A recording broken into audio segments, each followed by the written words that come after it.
Question number 13. A magnetic compass needle is placed.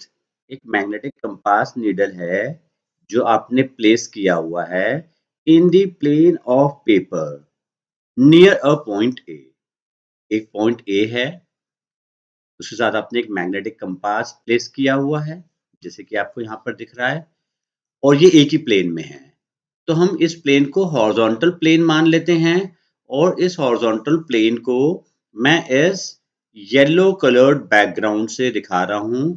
ये एक plane है, यही आपका प्लेन ऑफ पेज भी है, यही प्लेन ऑफ स्क्रीन भी है. तो इसी प्लेन में एक कंपास रखा हुआ है और एक पॉइंट ए है. आगे आपसे कहते हैं in which plane should a straight current carrying conductor be placed. तो कौन से प्लेन में हम एक स्ट्रेट करंट कैरिंग कंडक्टर को प्लेस करें so that it passes through a. तो उस स्ट्रेट करंट कैरिंग कंडक्टर को ए से पास होना है and there is no change in the deflection of the compass. लेकिन कंपास का डिफ्लेक्शन में कोई चेंज ना आए, जैसा है वैसे ही बना रहे. और सेकंड है under what condition is the deflection maximum. का मतलब कि हमारे को एक करंट कैरिंग वायर प्लेस करनी है यहाँ पर, किस प्लेन में प्लेस करनी है, चाहे ऐसे प्लेस करें चाहे ऐसे प्लेस करें, कैसे भी जो ए पॉइंट से पास हो. दो कंडीशन हैं, एक कंडीशन में डिफ्लेक्शन चेंज नहीं होना चाहिए और दूसरी कंडीशन में इसका डिफ्लेक्शन मैक्सिमम हो जाए, चाहे किसी भी डायरेक्शन में हो लेकिन मैक्सिमम हो जाए. वो हमसे क्वेश्चन पूछ रहा है. ओके, तो हमारे को एक करंट कैरिंग वायर प्लेस करनी है जो कि ए से पास हो, दो कंडीशंस के लिए. तो देखो पहली कंडीशन को हम लोग डिस्कस करते हैं.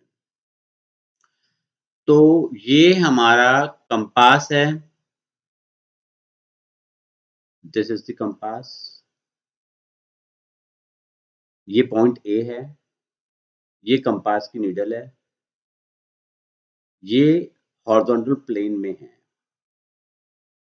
तो येलो कलर का background is the horizontal plane. तो हमारा कंपास भी वही है, पॉइंट ए भी वही है.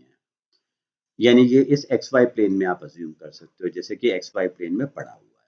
ओके, तो अगर आप एक करंट कैरिंग वायर, तो मान लो कि this mn is the current carrying wire, वो इसी प्लेन में प्लेस करो, इसी हॉरिजॉन्टल प्लेन में प्लेस करो, और मान लो कि करंट इस डायरेक्शन में जा रहा है. तो this mn is the current carrying wire, और ये उसी प्लेन में प्लेस्ड है जिस प्लेन में कि ए और कंपास है.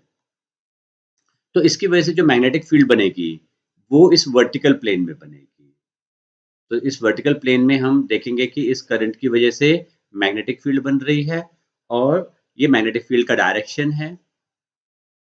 ओके, इस डायरेक्शन के हिसाब से हम अगर नीडल के पॉइंट को कंसिडर करें, तो नीडल के पॉइंट पे जो फोर्स का डायरेक्शन होगा वो वर्टिकली अपवर्ड्स आएगा, वर्टिकल प्लेन में आएगा.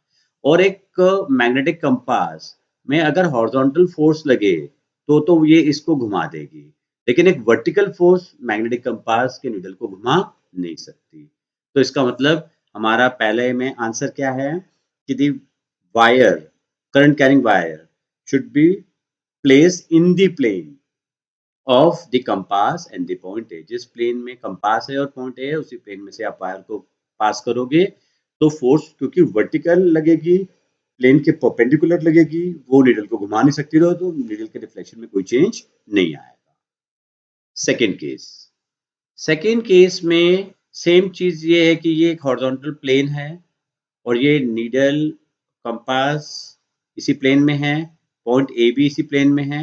अब की बार जो हम वायर पास कर रहे हैं वो इस प्लेन के परपेंडिकुलर पास कर रहे हैं, जैसे कि यहाँ पर आपको दिख रहा है. This wire is perpendicular to this plane और करंट इस डायरेक्शन में है. करंट इस डायरेक्शन में है तो मैग्नेटिक फील्ड इसकी वजह से इस डायरेक्शन में होगी, जो एक सर्कल बना रखा है इस वाले डायरेक्शन में, इसी प्लेन में होगी, इसी येलो वाले प्लेन में होगी, हॉरिजॉन्टल प्लेन में होगी. तो इसकी वजह से जो फोर्स लगेगा इस वाले नीडल पे वो इसी हॉरिजॉन्टल प्लेन में लगेगा, और ये इस नीडल को डेफिनेटली इधर घुमा देगा और ये फोर्स मैक्सिमम होगी. तो दिस इज द आंसर, कि पहला का आंसर ये है कि एक करंट कैरिंग वायर हम हॉरिजॉन्टल प्लेन में ही रखेंगे जिस प्लेन में कंपास और पॉइंट ए है, तो नीडल का डिफ्लेक्शन नहीं होगा। और सेकंड का आंसर ये है कि हम जो करंट कैरिंग वायर रखेंगे वो परपेंडिकुलर रखेंगे to the plane containing the compass and A, so as to get maximum deflection in the needle of the compass.